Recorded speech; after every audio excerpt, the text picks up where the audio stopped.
Every once in a few decades, an athlete will come along who either changes the sport or the narrative becomes more about that person than the sport, or both. And in the WNBA's case, it's hard to deny Caitlin Clark's impact on women's basketball, and Nike has already committed to giving her her own signature shoe. But first, it is a very anticipated Kobe PE. Caitlin Clark, Nike Kobe 5 Protro, Indiana Fever.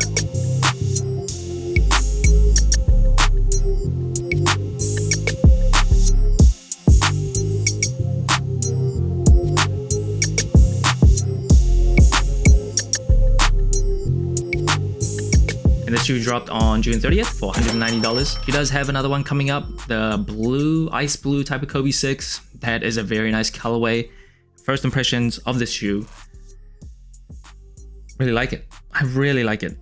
Kobe 5s I think are one of the better performing Kobe's, and in terms of the shape, I do prefer the Kobe 4s more, Kobe 1s as well, but the Kobe 5s are very nice looking as well. In terms of the colorway overall, even removing playing into the whole Indiana Fever theme, which Indiana, not a big fan of because they did beat the Knicks in the playoffs, but whatever, ignoring that, just looking at this colorway as a whole, I think it looks pretty nice. It is quite different with that kind of infrared going up the tongue as well as the laces, and the deep dark blue looks really good too. This gradient type color, not sure if I love that in a vacuum, but it is something different. Yeah, overall, a very nice looking shoe. And the materials on the Kobe 4 actually, in Nike's own words, uses a proprietary TPU material. So it is one piece, cuts out all the stitching that you usually see on older shoes. And they were able to reduce the weight from the Kobe 4 to Kobe 5 by half by using this method. And you also still do see the flywire cables on the mid panel of the shoe and the overlays, on the toe as well as the eye stays. And high movement areas that uses heat bonded overlays, so increases the stability, and it cuts more weight from traditional stitched or embroidered overlays. So the Kobe 5, when it first released, was the lightest Nike basketball shoe, coming in at around 11 ounces for a size 9.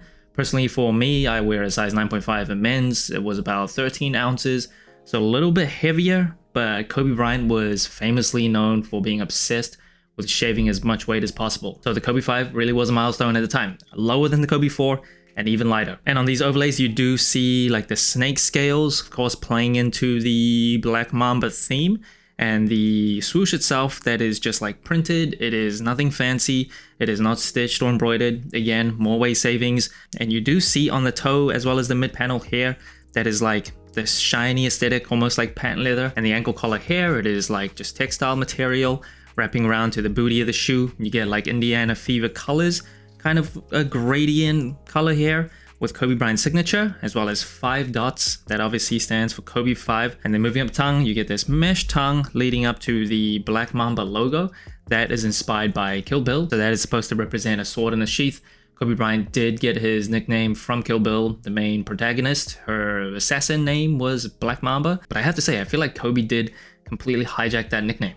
And I'm not complaining, but it's pretty synonymous with Kobe now. Now, this shoe doesn't come with any extra laces, just these kind of infrared laces out of the box. I think that actually looks pretty nice. I always prefer if they give us extra laces, maybe even white to make this thing kind of stand out, but I get they had to go with the Indiana Fever colorway. Yellow would have been nice too, or even blue, make it a bit more monochromatic in terms of the upper. But yeah, you only get one option because you're a peasant. Insole of the shoe, it is glued very tightly. Don't want to rip it out by force, but it does have a Kobe logo on the heel in this dark blue color. And the box of the shoe, a Kobe box with Mamba scales all over, Mamba paper inside as well. Now moving on to the cushioning of the shoe, this is a Protro, so a performance retro. It doesn't use the old specs that came with the original Kobe 5s. So the Phylon has been replaced with Cushlon. So it gives it a more kind of plush, softer, a bit more bouncier type of feel on feet.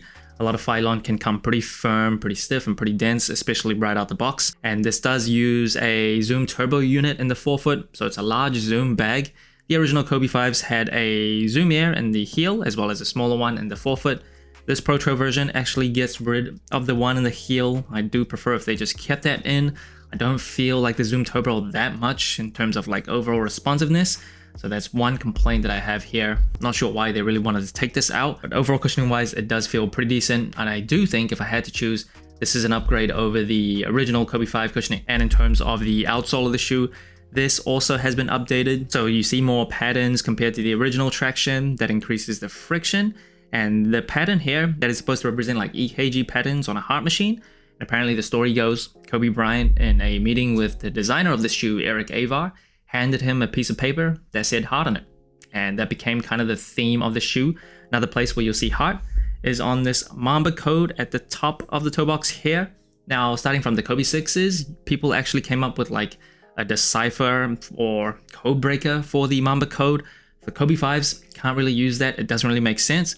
But apparently that is supposed to represent heart. And the traction of this is actually scaled down a bit. So that increases the contact surface as well as reduces the break-in time for traction. That's one bonus for this Pro Tro. Now, traction is a huge priority for me when I play ball. If I don't have good traction shoes, or if the gym floor is just way too dusty and no shoe is able to defeat it in terms of overcoming that, I don't even play it. There's just too much injury risk. I don't feel like I can play to a certain ability because I'm just slipping and sliding the whole time. The traction of the Kobe 5, I think it is good, but I don't feel like it's elite. I prefer the traction for the Kobe 9s. I think that's one of the better and best traction shoes ever, actually.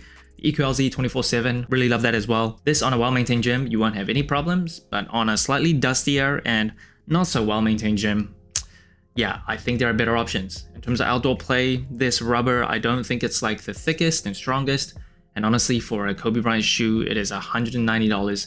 Why would you put that outdoors and scuff it up and destroy it? I think it'll still work in terms of like giving you grip, but yeah, the durability, I just would hesitate. And just in case you forget, it does have Nike Zoom branding on the heel here, even though they removed the one on the heel for the Pro Tro, but it is what it is. And at the top of the toe box on the right shoe, it has KB, and on the left shoe, it has the number 24. Kind of wish, because this is a Caitlin Clark PE, they changed the number as well as the initials on the top of the toe box, but yeah, I guess they just changed out the colorway and left everything the same. And in terms of support and fit, I am a wide and flat footer. Generally for Kobe's, it's a very narrow silhouette. He must have had like the narrowest feet. So for me as a wide and flat footer, Kobe sizing has never been great. And it's the same for this Kobe 5. Now for the Year of the Mamba Kobe 5 that I reviewed, I felt like that fit pretty well, especially right out the box. I didn't really have any tight or sore areas. For this shoe though, specifically, I do feel like it was pretty tight out of the box. And as you can see from the B-roll, I do have a fractured left foot. So I wasn't able to play ball in these, so I don't know how quickly it'll break in. But if you want a more comfortable fit straight out of the box and you have wide and flat feet, I do recommend you go up half a size because it really was quite tight. In terms of the overall support, the heel counter on the back, it is not like fancy carbon fiber heel counter, just plastic TPU. I think that works pretty well to keep your heel pretty locked in place. The materials also, I think, feel strong enough where you don't feel like you're gonna rip through it, and it does come with a carbon fiber midfoot plate, which I love. Carbon fiber is a very lightweight but strong material, and I don't actually love sneakers or basketball sneakers where the carbon fiber extends to the whole shoe. I just think it feels kind of stiff, feels a little bit uncomfortable, especially when you first wear it. I do prefer if the plate was kind of limited to the midfoot area. That increases the torsional rigidity of the shoe, so it doesn't bend and twist as easily. So that's really good for support. Also does help with kinetic energy return. When you push off, you want as much energy to come back as possible to help you explode. And when you look down from a bird's eye view, the outrigger of the shoe is actually pretty decent, so it does add to support and stability as well. I caution, I am a very lightweight player. I'm not like 6'8" and a beast of a human, so keep that in mind. In terms of just overall comfort as just a casual sneaker, remember this was a basketball shoe. So if you're wearing this casually, it is decently low to the ground, so pretty low court profile feeling. If you're all used to walking shoes that are like very thick or running shoes that are very thick and you wear those casually, you might need a bit of time to adjust. But if you're used to like Jordan Retros or Nike Dunks, slightly older shoes, this low to the ground feeling won't be anything new. Casual use, I think it's a decently comfortable shoe as well. Now, since this is a basketball shoe, I'm not going to give it a sole score, but I will give it a final verdict. Very nice shoe. The Kobe 5 is very good in terms of performance still in 2025 compared to like the Sabrina 2s. I'd still go with that one. I like the cushioning of those slightly better. The fit is better for my feet as well, but this is still a very well-rounded, lightweight, and very outstanding shoe. And even though we don't see Kobe 5s come out very often or come back very often as say like the Kobe 8s, I still think it is one of the most popular shoes for NBA and WNBA players for a good reason. Performance-wise, it still holds up. That's it. Thanks for watching. So inclined. Let me know what you think of the Caitlin Clark Nike Kobe 5 Pro Tro. Like, subscribe, comment, all the good stuff. And remember, tomorrow may never come, so wear your shoe